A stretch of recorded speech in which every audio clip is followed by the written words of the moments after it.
What is going on, hockey fans? Welcome back to episode 3 of Lightin the Lamp. I'm your host, Dola, and with me as always on the East Coast is my boy, JG. JG, birthday weekend, hockey weekend. We're going to talk about all the Eastern Conference games, but want to talk about you really quickly. How was the weekend? Hockey on your birthday, let's talk about it. Let's get into it. Let's light the lamp. Hockey on the birthday is just something I could have never imagined. Obviously, not quite the outcomes I was looking at, but the birthday, amazing as usual. Hung out with some family, friends, got more than a few drinks in. Couldn't even walk straight by the end of Saturday night, but that's a story for another day. Sunday, family time, got to see the parents, bet on some ponies down at Monmouth Park with the wife, and closed it off nice, relaxed, watched some more hockey, and can't ask for much more than that. Well, hopefully the ponies treated you a bit better than Blueshirts United treated us, or, those parlay bets treated us. It was a heartbreaking weekend just from the lamp betting corner side. Wasn't what we wanted in terms of starting this thing off, hoping we were in the positive corner going green. But you know what? There's always another day, always another game to be betting on. So, this is lighting the lamp. So we do some betting, we do some drinking. It's time to do some drinking, JG. What do you got going over there for me today? You know me. You don't even have to say it. AB, we got another tall boy coming down at you again. I told you can't stop, won't stop. I'm going to be pumping these back until you get us that lamp. JG, what do you got rocking over there? I'm going to start it off today with a little local favorite, Ship Bottom Brewery from down the Jersey Shore, a little IPA action.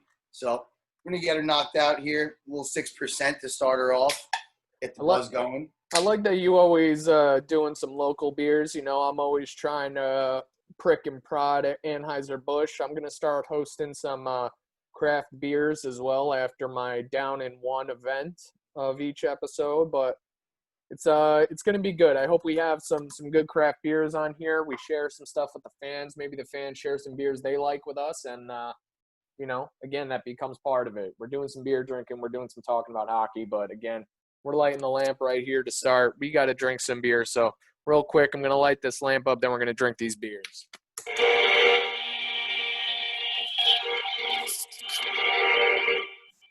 You ready to go, JG? Ready to go, boys. Let's see it. Let's do it.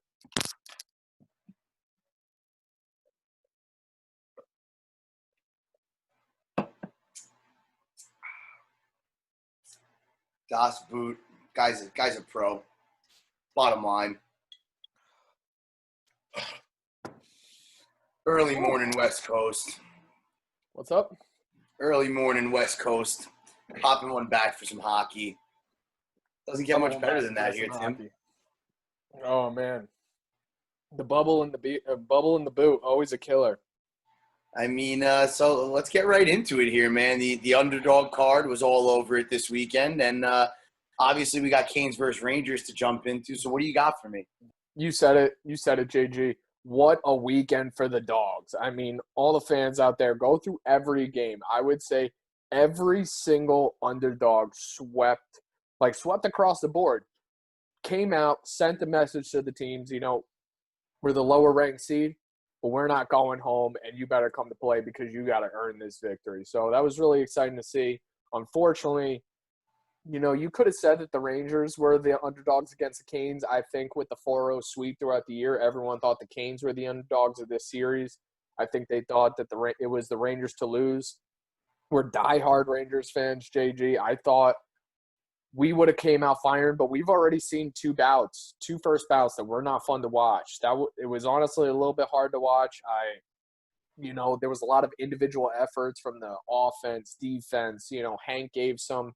Game one, he showed up. He was there. He made some really nice saves. He kept us in that game, but it just looks flat-footed. We lack a lot of urgency. We lack just seemingly the passion to be in the game, and this has been the Kane series. While I've been watching these games, I have yet to feel like the Rangers have taken over. The Rangers have made a statement. I feel like we've been playing from behind or chasing the whole game. It's that enough said, honestly. So, listen, you covered it pretty good right there. Hank was good in game one. as much as I love them, mediocre or less in game 2. Not great. The defense was horrible. The puck is bouncing off sticks like a hot potato. I mean, it just really it's not together. I don't know if Quinn's having struggles coaching these guys in his first round in the playoffs, as great as he's been for us in the regular season. I know the guys love him. All the way around, from coaching down to goaltending, straight through the offense, just hasn't been there for the Rangers is the bottom line. I don't even really know. You could say every single battle you watch out there is Carolina comes out with the puck. Every single one. I mean, it's come to the point where they're trapping us in the neutral zone. They don't even have to match a man. They just send out a fourth line, and they can cover Panarin, Zibanejad, whoever they want. It's been pretty embarrassing, to say the least. It's to that point. Brendan Moore told the guys, listen, Rangers aren't firing. Let them break the puck out of their zone. Do nothing. The Rangers are trying these long ice stretch passes to tip it off the stick and I guess to go dump and chase and get pressure on them. But the Canes are just lining up 3-4 guys across the blue line. Everyone's taking a guy, taking a stick, or within 3 feet of a stick. And the Rangers aren't even crossing the blue line. The Hurricanes are picking them off. The Rangers are either icing the puck or the Hurricanes are beating them in the foot race and turning the puck right around. For me tonight, you got to get you're going to need a change here. Somebody, obviously, we're infusing Brendan Lemieux into the lineup here coming off the suspension. That could be a pickup for us. For me, Hank, I love you, but, we need change. I think it's time. You got to throw Georgiev in. You got to throw him a bone, and let's change it up here and see how the boys play in front of a new Tendy with Lemieux in the lineup, and hopefully we can get a game 3 and get a win here and move on to game 4, because otherwise the brooms are coming out in a series that we really thought the Rangers were going to take, and we showed that with a $300 to win $10,500 bet that isn't showing too well for us here. Yeah, I know. 'Tis troubling times in the kingdom for the Lamp Boys, going down a strong 600 in the first week of hockey betting. So, I mean, honestly, it hurts. I don't want to talk about the Rangers too much. I do want to just talk about the Canes because Andrei Svechnikov, cheers, buddy. Like 20 years old, wow. First Cane in franchise history to score a hat trick. Couldn't be happier for you, bud. What a studly performance that you put on, even though you are digging the knife into my heart, even though you are costing me date nights with my wife. Just what a fucking performance. Can't wait to keep tracking your career and see where you develop and how much of a player you become because, dude, you're the light of the team. You're young. You got Aho on the line with Teravainen. You guys are nasty. And really, I think that covers that series because we got game 3 tonight, 8 o'clock. Couldn't even put on the Kreider jersey because I felt like, you know what, it's not working. Me wearing the Kreider jersey, drinking beers every day, it hasn't been working. So we need a change. I don't know if it's in net. I don't know if Brendan Lemieux gets it. I don't know if it's Pavel Buchnevich not taking a penalty in the first 4 seconds of a fucking game. Yeah. All those things. Maybe they help, maybe they don't. But I would really love to be talking about the Rangers at least one more time here. And hopefully we're not talking about the first team to go home, right? To be bagged tonight. That would hurt. Let's not talk that, but next series here, what do we got? Montreal versus Pittsburgh. Well, big upset game 1. Canadians firing on all cylinders. Obviously, you mentioned last episode, this is the David Goliath matchup. I mean, it could go either way. For some reason, the Canadians match up very, very well with this Penguins team. But, I mean, I still think the Penguins had a great game 1. I don't think they were able to finish. They had plenty of opportunities to finish. Crosby firing, Malkin firing. I mean, what we talked about in episode 2 was those are going to be the guys that bring this team to the next level. But you even have some secondary scoring there with Zucker and Sheary and plenty of guys coming down the line there. And, this series looks to be a good one coming up. Listen, Sheary had 2 goals in the exhibition game. He had a breakaway in this game, missed wide of the net. Like, that's a Timmy Amendola special right there. I mean, all he had to do was wide right or wide left and fall on your face at the end and be a human Zamboni. You would have looked like me out there, to be honest. But I gotta say, out of all that, Carey Price had an answer all of game 1. The entire time. Even in game 2, he had an answer a lot of the time. But, the Pens have just been firing the whole time. They've looked good the whole time. But hands down, if I had to talk about anything, what has stolen the show for me this series, Nick Suzuki. I Stud. have got to say, I didn't watch a lot of Montreal games all year. I mean, they weren't really in the hunt. You didn't really hear much about them. They didn't have a star-studded cast. I mean, I'm a Max Domi guy, but I'm not going to watch all your games just for one player. But I slept on this kid. I truly slept on this kid. This kid was buzzing. This kid was back checking. This kid was picking off lanes, picking off passes, creating turnovers. I couldn't have been more impressed with the kid. His first goal, absolute snipe, top shelf. And then guess what? You look into this kid.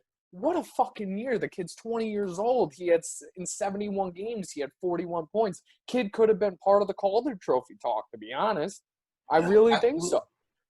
Absolutely. And I mean, picking up second chances, hard work. I actually really impressed by the Habs. I'm turning my tune around on them. Nick Suzuki, so excited. Really looking forward to watching you play. But I mean, you guys have matched up well. This is as much your series as it does the Pens. So keep fighting, and we won't know what happens. I still think the Pens are overmatched, but hey, who knows? And, like you said, Nick Suzuki, wow. What an underrated young talent. Not spoken about often enough. I don't hear enough about him. Here and there, you hear about him on NHL Network, but I mean, wow, what a skilled, young, hardworking player, ton of heart. Very impressed, extremely impressed. But for me, after you watch Game 2, I just think the secondary scoring for the Pens is just going to be too overwhelming here throughout the series. I know you got Carey Price in net, but I mean, Jake Gensel, Patrick Marleau, Connor Sheary, Jason Zucker. I mean, the list goes on, and that's not even including Crosby and Malkin. You got Dumoulin on the back end. Their back end's a little shaky compared to some of the contenders, but they've proven to win cups without that high-end back end. So for me, it's the same old Penguins. If they come out firing, they're going to move right on down the line like they usually do, and I think you're going to see them deep. How many times have the Pens moved on and not had Letang, like down the stretch? Letang was, Probably always hurt. 60% of their last playoff series. Always hurt, always, something wrong, lower body injury, upper body injury, calf injury. They still somehow win games. They embody the next man up mentality better than anybody. But Yeah, for me, like I said, it's just they're just too overwhelming up front. Their offense is just from lines 1 through 4. I mean, is just powerful as powerful gets. One of the best in the league. And then obviously we're going to move on to the next series here. Ending on that note, coming up with Game 3. But you got the Islanders and the Panthers. Not my favorite series on the slate. Not yours either, but a tough battle. Nice series, defensive battles out there. And it like we said, it's a 4 or 5 game series, and it could go either way. Like we spoke about, I like Florida in 5. A lot of people like the Islanders in 4 or 5, so could go either way after the Islanders going up 1-0 here. I really I couldn't agree more. I don't want to get too much in this series. I think it's going to go exactly how we thought it's going to go. Even on the Islanders, I mean, and the Panthers, look at who scored. It's everyone you expected to probably score. Bellevue, Pajot, and then you got Herberdew on the Panthers. Panthers, yep, 100%. Your big guys are coming out, very evenly matched up. Pucks playing on both sides of the ice. And, I didn't really say Bobrovsky really stood out to me in any way. I didn't think I didn't honestly. I didn't even watch much of the game. Just a solid defensive battle from what I watched. I mean, everything even. You got 28 shots on both sides. The block shots were 15-12 Panthers. Even the hits 32-30. It's just an even defensive battle. It's a quiet game. It's not a game I want to watch. I don't love the Isles as a biased Ranger fan. So for me, just probably the most boring series of the bunch. A bad matchup as far as TV goes. But like you said, not much really to go into here. We got Game 2 coming up on the slate, and we'll see what happens. Probably another 1-2 goal game, and it could go either way. Next up for me, though, my favorite series, my guy, Columbus and Toronto. Torts doing the damn thing as usual. I mean, it doesn't get any better. He constantly takes these teams to the next level. It is a sight to be seen, especially after last year's Tampa Bay debacle, 4-0 sweep from the 8th seed. I mean, Torch just knows how to do it, is what it comes down to for me. I mean, I have to say, I don't know if I was expecting this game to be my favorite game of the weekend, But game one of Toronto versus Columbus was such a phenomenal hockey game. If you haven't watched it, go back and watch it. Like, holy shit. Pardon my language, guys, but everything I saw in this game was everything you want to see in a hockey game, other than having a line clearing brawl. Like, unless they put, there's no fans in the stands, but if a fan jumped onto the ice, center ice. there's really not much else you could have expected from just a phenomenal hockey game. And I just think, scoring chances like crazy on both sides. Excellent goaltending, like just from Frederick Anderson. He literally was keeping them in that game, but then Corpusalo, who are you, dude, that you freaking shut out a firing team? I mean, Matthews should have 4 goals in the first period. Easily. Oh, my God. Easily. I just think it's just like how entertained I was and how on the edge of my seat I was that entire game was just – I wish I felt that in the Ranger game, to be honest. But I was so excited to see it here. I mean, what about you? As usual, man, for me, Toronto, they get to this first round and they're just missing something. I told you I thought Anderson was the starting guy, and he had a great game the other night. Great game. Just a knife in the heart with that long snapshot, forward coming in wide down the wall, little snapper, a harmless snapper for a rebound, and it goes over the pad and in, and it's a knife in the heart to a firing, fast-moving, puck-moving Toronto team, and it slows them down, and Columbus is able to finish it off with an empty netter and shut them out. I mean, it's like you slashed the Toronto tires, right? For sure. He's a goal scorer. We've seen him score 30. He's one of my favorites out of Boston College, a midget like myself. Sorry, Cam. Love you, bud. But, nice shot. Nothing special. Just a knife in the heart as far as goaltending goes in such a good hockey game. I just think, like, after you've been playing so well all night, after some of the saves you made, like, that's just a mental mistake, it seems like. I mean, it squeaked by you.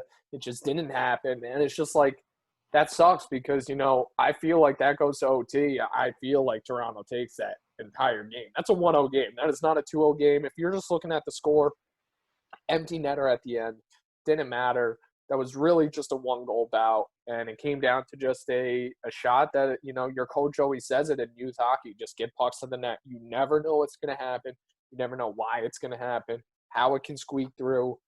But I still got to say, between the Blue Jackets, you played great.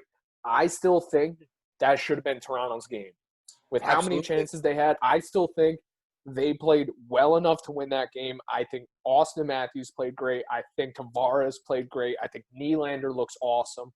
Marner wasn't probably – I think he was the 4 out of that top 3 because they just stood out to me. I mean, Matthews was all over the ice. Every time the puck was magnetic to his stick. I think they make a statement. That game is going to drop today, so we won't have a chance to really – talk about it until later this week when we really come back after we preview the West or review the Western Conference games. So we'll really have to see maybe a couple games and what happens in this series. But I can't say I'm more excited. This is going to be the series I'm tuning into every single game on mine. Absolutely, but I mean, listen, it was a hell of a game. It's going to be a great series. I think we go 5 here. I mean, I'm still thinking Toronto comes out of the series with the W, but I mean. They're showing you, Torts is showing you that anything could happen with this Columbus team. He's got heart.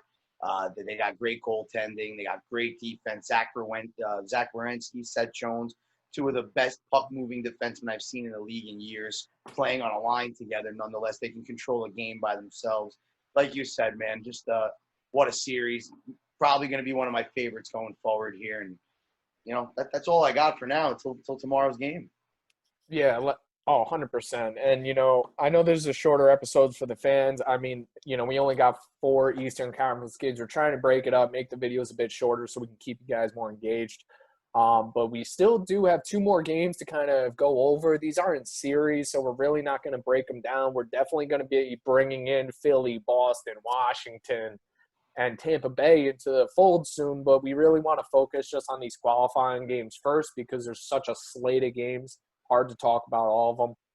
But just really quick, I want to kick it to Mr. Ginta, see what his thoughts were about that the Philadelphia-Boston game. I watched a bit of it. I mean, Philly came out firing, but let's hear what you got to say. Oh man, I mean, two teams that I love to watch this season. Bruins. Since that 2011 Cup, which we talked about once or twice before, in our conversations. Since that 2011 Cup, just a team that I've been following and always will follow. Local Jersey boy Connor Clifton on the team made his way out of Quinnipiac, so another guy I like to follow because I'm friends with his brother. So, I mean, just what a game. Philly, just overwhelming. I mean, Oscar Lindblom, Kevin Hayes looks like an absolute all-star out there. Their D is firing on all cylinders. Carter Hart stepping it up to the next level. And this Philly team is something to be watched, man. There's a very good chance that we could be seeing them in the Stanley Cup this year, in my opinion. I mean, remember what they did? Who was it against when they came back 3-0? I mean, they're a dangerous club at any point. They're never out of the series. They're always going to make you earn it. And, obviously they're looking for a top seed, right? They want a top seed. I mean, I don't know how that's really going to affect them. I don't think it's going to affect them. Honestly, Boston seems to be like phoning the round robin in. I don't know if they're trying to get back to form, but they look flat. They look like they have lack of urgency. They look like this qualifying round is almost like a bunch of exhibition games for them, and they're kind of going through the motions. They're kind of trying to feel the puck. I mean, Pasta's putting the puck in the net, but really beyond that, it hasn't been the Boston team that we saw this year, which was devastating every time they touched the ice. Like they didn't lose this year, but they just haven't had that same spark. You know what I mean? No, I couldn't agree with you more, man. I mean, they do look flat, but to me, that's a team with all Doesn't those matter. veterans and young guys. When it comes down to it and the first round starts, that's a team that could turn it on. They have the button. They have the leadership. They have the on and off switch. So, I mean, for me, they could just be going through the motions here, get warmed up, feel the puck, snap it around a bit, and I think you're going to see a different Boston team. Hot take. Do you think they're just trying? They have their eyes set on a specific opponent? Like they might just be like, "Hey, we only need one W, and then we're gonna get these fucking guys in the first bracket, and we're gonna run over them." Like I think they're that confident is the bottom line. But I don't want to get too far into this, qualifying little round robin here. So let's finish it off with the Bolts and Caps. What do you have for me on that game there? Nikita Kucherov, star of the show. Usual. Star of the show. Like I watched his first goal. I think, there's a couple goals right now in my head. The Nick Suzuki first goal, just snipe over the shoulder. What a shot. I'm thinking of the Nikita Kucherov goal. I'll come to that in a second. But the third goal was I can't think of his name, but it was on Vegas to win the game. It was like a game-winning goal.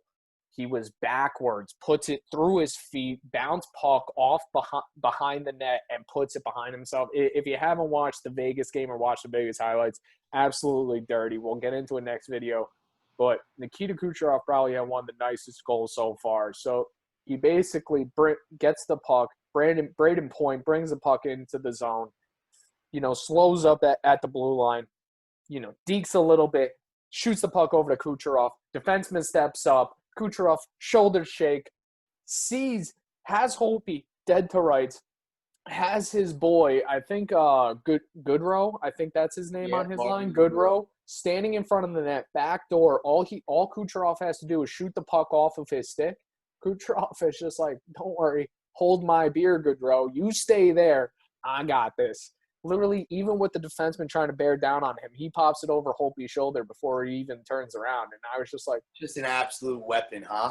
Have you seen a talent like Nikita Kucherov in the last 15 years? I mean, just a different kind of player. Brings an edge to the game, gets in there. I mean, just the skill, the speed. He's just a competitor, man. Tenacity is ridiculous. And then the Russians are really breeding some serious animals as of late. It's a scary feat, and I think that's why the Rangers are going in that route. And then, guess what? There's a shootout in the playoffs. Didn't even expect that to happen because I was watching just the game center, and it was in OT, and then all of a sudden it's 4-2, and I'm like, what? And then all of a sudden it's 4-3, and the game's over. I'm like, how is that even possible? So I had to go back. I watched the highlights, and then obviously, you see the shootout. Victor Hedman up first for the Bolts does nothing. He's a shooter. Tried to fire it past Holtby, didn't work. And then Kucherov comes down and absolutely burns him again. Like, the guy is a fucking stud. Like, he is the Absolute heart and weapon. soul of that team. I mean, there's plenty else to go on the Bolts. We'll get into him later, but I got to say, stole the show from me. Absolutely. He was phenomenal. I couldn't agree more, Tim. I mean, as far as that, another game we don't want to get too deep into, but I mean, Nikita Kucherov, Victor Hedman, Vasilevsky, the list goes on. Both teams are going to be contenders. Obviously, the Bolts are desperate. It's desperation time for the Bolts. I mean, this team's been good for too long to not win a cup. So, for me, the Bolts are going to have to come out firing on all cylinders next round, and that's we're going to get into that really quick here. It's going to come up very soon. So. I mean, hopefully, not too soon. Hopefully the Rangers stay in it. Hopefully some teams can bring this to 5. We get some more hockey out of it. But, I mean, it's going to be great. When we get into the actual bracket, the bracket-style playoffs, we get back into that normal format. We have all the teams playing on a consistent basis. We got series to focus on. It's going to be a lot of fun.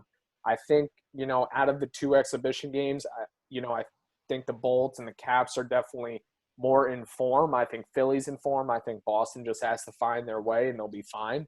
But, they're going to be – it's amazing how these qualifying rounds are so good, and then these guys still have another Everest to climb by facing these 4 just like monsters of teams, just down the stretch. So a lot of teams left that haven't even played a game that means anything yet. So we'll get into that very soon. It's going to be exciting. It's going to be exciting, but I got to say, so that's really all we got for you fans here today. That was episode 3 of Lightin the Lamp, just going over all the Eastern Conference games so far, how they affect the predictions moving forward, what we like, what we don't like so far out of the teams. Hope you enjoyed this video. If you did, please like, comment, or share this video.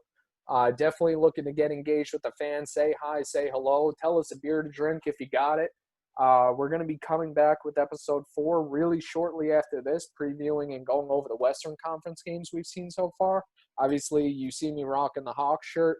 I'm trying to, show some love just because, I mean, after what they've been doing, I got to show some love to the boys from the Madhouse. So want to talk about them next time we come on the show, and just really excited to get back with you. Happy to be here with you, JG, and we'll talk next time. Huh? It was a great episode. Thanks for the birthday shouts, and let's get on to the next one, boys.